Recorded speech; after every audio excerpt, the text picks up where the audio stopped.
Downtown Denver is turning into Av Central. So excited. I was in tears when they won, and I just cannot wait to see this happen. The official watch party plans are coming together. Every time I go to a game or a watch party, something crazy happens.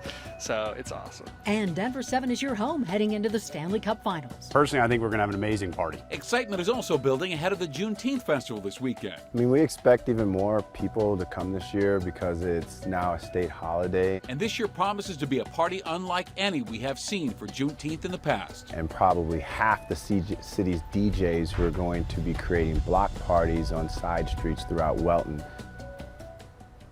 So much to celebrate. Thank you so much for watching Denver 7 News at 6. I'm Ann Trujillo. And I'm Shannon Ogden. And the countdown is on. We're now 2 days away from puck dropping for Game 1 of the Stanley Cup Finals. And that's right here on Denver 7. And plans are in motion for official Avalanche watch parties all across Denver. 3 places have submitted permits to host official watch parties.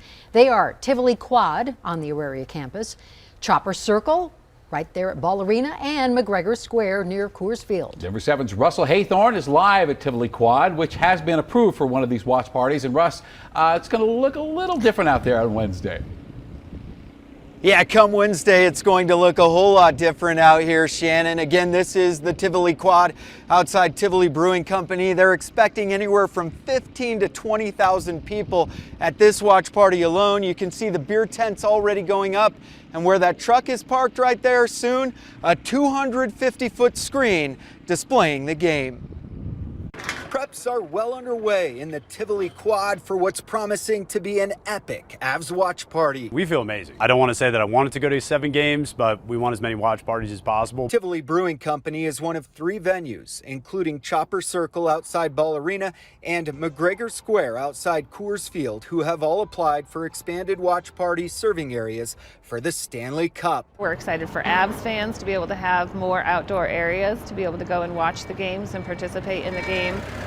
The city is waiving the 30-day review process for bars, restaurants, and other venues wanting to serve alcohol outside, what is known as a temporary modification of premises. Given the unexpectedness of these exciting events, we decided we would waive those 30 days. Bars and restaurants were heavily impacted by COVID and had to spend a lot of time closed or at reduced capacity, so this is just a great opportunity for them to kind of come back a little bit. Avs fans can't get enough. So excited. I was in tears when they won, and I just cannot wait to see this happen. Every time I go to a game or a watch party, something crazy happens.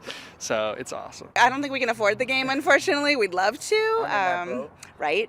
We'll definitely be at some watch parties, though. As for Tivoli's watch party, this map shows a huge stage and screen in yellow overlooking Ball Arena with several bars marked in blue and green located throughout the quad. The initial play was 4 bars. Now we're at 8. So we're making moves in the right direction. I think we're going to have an amazing party.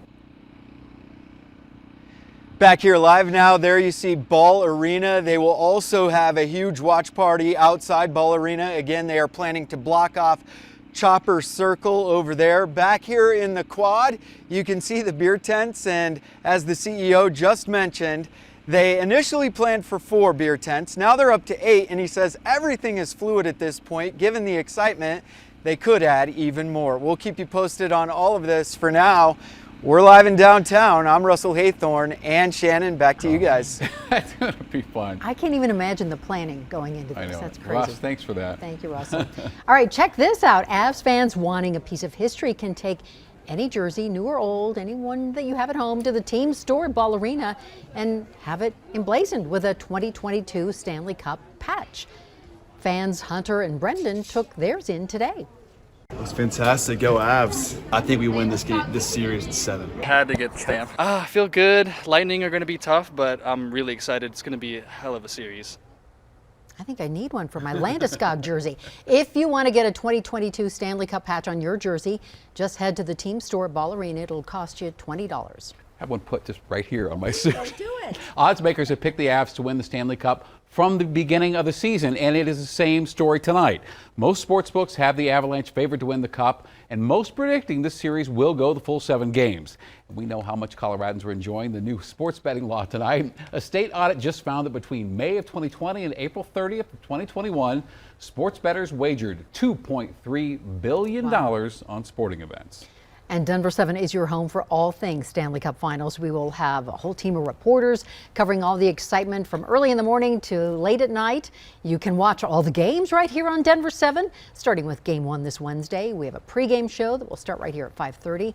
The puck drop will follow. We will also have post-game coverage right here on Denver 7. It's going to be a busy weekend across downtown Denver. In addition to the Stanley Cup Finals, we have a Rockies series and we have the Juneteenth Festival this weekend. This is going to be the first Juneteenth Festival since Juneteenth became a national holiday. Denver 7's Micah Smith is live in 5 Points in Denver. And Micah, the festival is going to expand beyond Welton this year. Yeah, lots of new things happening, Shannon. If you've ever been to the Juneteenth Music Festival, and I know so many of our Denver 7 viewers have, then you know that this street, Welton Street, is transformed into a sea of people and vendors. That'll be the same again this year. But there's also a few new additions, including this space. It doesn't look like much now, but it will also transform and will be sticking around long after the festival is over. Now you treat me just like a dog. Almost effortlessly. That soulful sound flows from legendary blues singer Sammy Mayfield's guitar. I remember those days as a little boy. When I was growing up, I'm playing 12 years old at the Voters and Ross-Sonia. Mayfield, who's a Denver native, has sung the blues all around the world. And one of his favorite places to perform is in 5 Points, especially during the annual Juneteenth Music Festival. I haven't been there in years, performing years. But the wait is over, and Mayfield will perform at this year's festival. It's a homecoming, and I'm looking forward. From our headliners, Dave East and Twista, to local headliners such as Gregory Goodloe, Sammy Mayfield. Juneteenth Music Festival Executive Director Norman Harris says, aside from musical performances, the festival will include fan favorites like hundreds of local vendors and a kids' play area.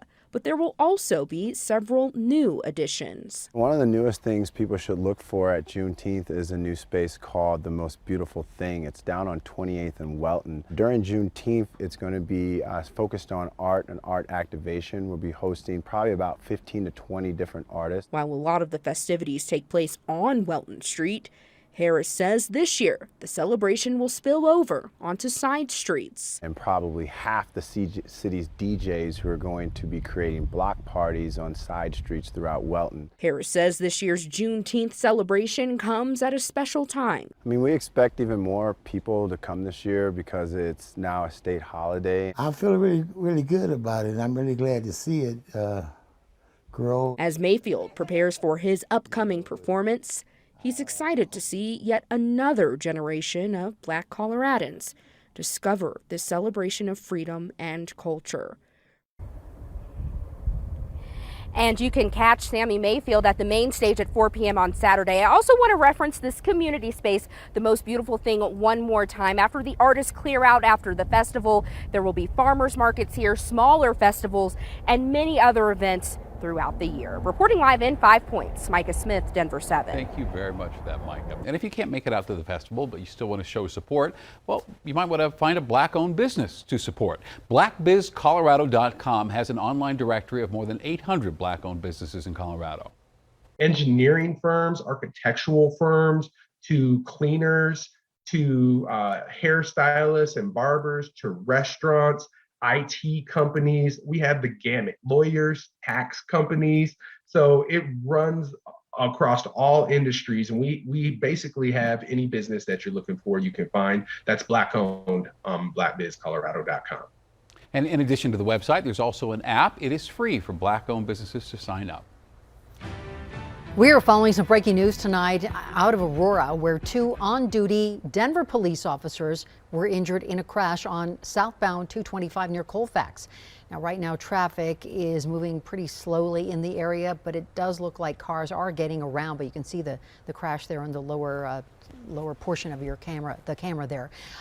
Denver police say the officers' injuries do not appear to be serious, and there's no word yet on any other injuries from this crash.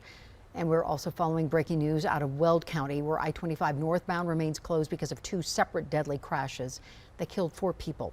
The first crash is just east of Longmont. 3 people were killed in that crash, and I-25 is still closed in that area. There was a second crash that happened just south of Firestone involving a semi and a motorcycle, and we know that 1 person died in that crash. And we just learned that I-25 just reopened within the past 10 minutes near this one. You have until June 30th to file your taxes to get your Colorado cashback rebate check on time this summer. Now, Colorado single filers will receive more than $500, joint filers more than $1,000, and you can still file your taxes on extension until October 17th, but you would not receive that rebate then until January. A Colorado couple thought they were helping the little guy get ahead. We thought he was a good guy that was kind of just starting out, but turns out that he's not. But $30,000 at an unfinished construction project later, they want to make sure no one else falls victim. To have worked as hard as we have and have that stolen from us, it just makes us sick. Really toasty temperatures today, but a cold front is coming tonight, and some parts of Colorado could even see some snow.